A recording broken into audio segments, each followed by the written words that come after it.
The story begins deep in the remote forests of West Virginia. A couple named Rich and Hallie can be seen intending. Rich reaches the top and recognizes a filthy stream of water in front of him. And, after applauding oneself on his victory, he promptly orders Hallie. Now we see that Hallie's foot is slipped while climbing, but controlling her, she again tries to climb up. Here he calls Rich for help, but gets worried about not seeing him before. Suddenly she is shocked finding the fallen blood drops on her face. She lays eyes on Rich, who is fallen down by someone. Before understanding anything, someone begins to pull her up forcefully, but she handles herself, cutting her rope. But losing her grip, she falls down, where she sees Rich's corpse. Seeing him, she starts crying. At the same time, some voices are heard from the mountain. Hearing them, she moves to her car in order to rescue her life, but her foot is trapped in a barbed wire and she falls. And that murderer takes her with him, dragging. Now we know the occurrence of robberies in this region, where the news reveals the theft of cars one after another. Even people claim to view witchcraft in this area. We again view a passing car in this region, where we see Chris, who is going for an interview in another city. During his journey, he gets stuck in a traffic jam, and he finds himself late when the traffic does not move ahead. Exiting the car, he proceeds to the front of the parked truck, standing there, where he asks the reason of traffic jam from truck driver. Driver tells him that at the distance of 5 miles, a chemical truck has turned upside down, so they have to spend many hours here. When he hears it, he rushes to his car and becomes concerned. Finding himself stuck in traffic, he turns his car around, and he informs company of his being late. But the phone is disconnected because of the mountain area.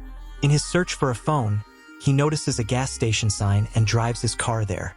On the way, he observes the ownerless cars one after another, and passing beside them, he reaches a gas station, where he encounters the owner of a gas station who seems a sick person. Now he tries to inform company people getting of the car, but he cannot contact because the phone is dead. Now he asks the owner of the gas station about the other address, which leads to the city, but he ignores his conversation. Suddenly, he lays his eyes on the clipped map there, where he finds a rough road leading to the city.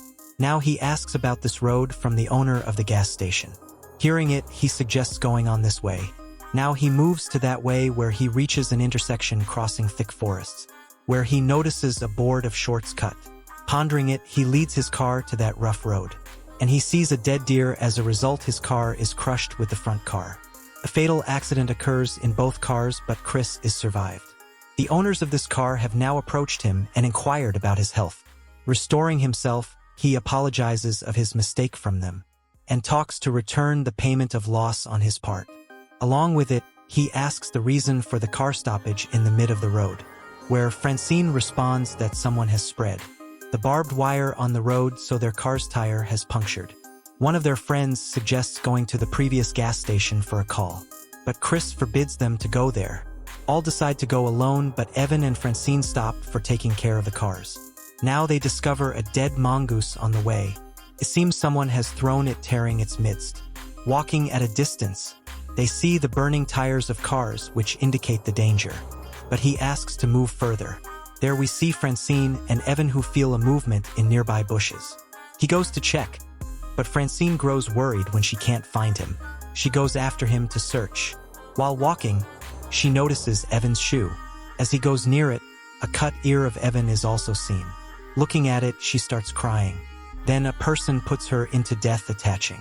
We see the remained people at the end of the road. All 4 persons go for a helping hand. While walking, they discover a house and move towards it for help. Chris is gone, upset, noticing the number of cars. He knocks at the door for asking help. Soon they know there is no one in the house. They all come inside to make a connection, where they see a dining table. It shows this house has not been cleaned for a long time. On the other side, glasses and car keys are found. Opening the refrigerator, he is left astonished. We find the different limbs in the refrigerator. Jessie sees the same barbed wire which had torn her tire of the car. Now all 4 begin to escape. At the same time, Chris peeps into the window and observes a coming vehicle there.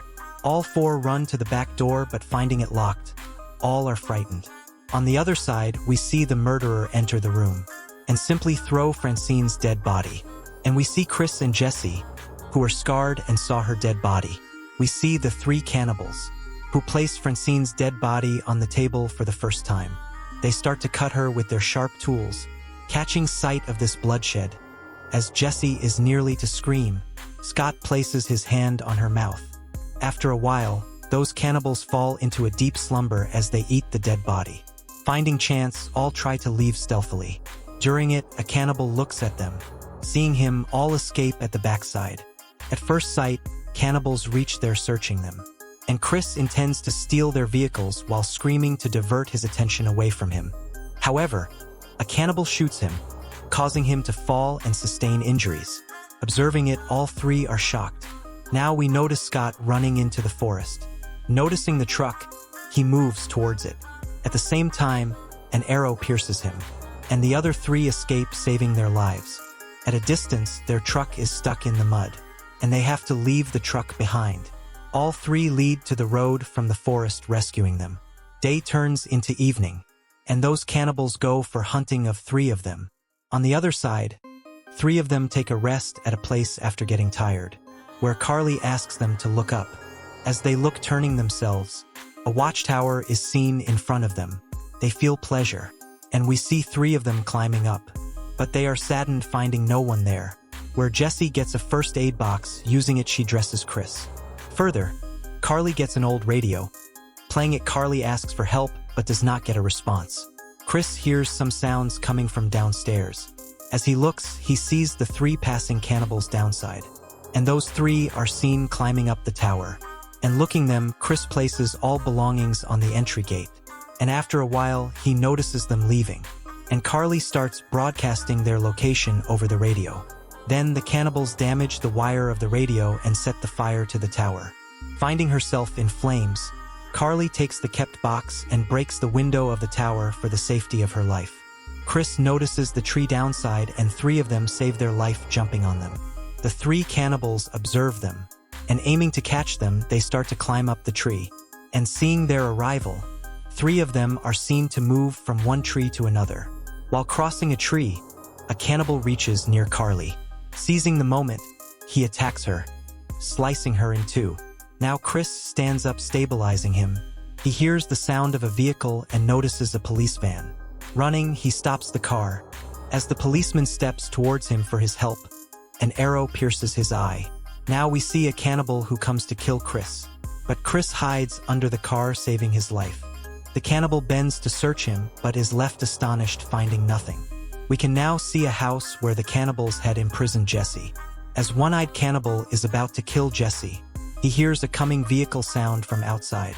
Hearing it, one-eyed cannibal moves to the door. Chris hits and crushes the man who is sitting in his car. Getting off the car, he kills the last beast with the pointed arrow attacking him. Chris unbinds Jesse, saving her. A cannibal attacks him during this time. Now Jesse kills that cannibal with an arrow while looking at Chris dying. Both of them will be now leaving home.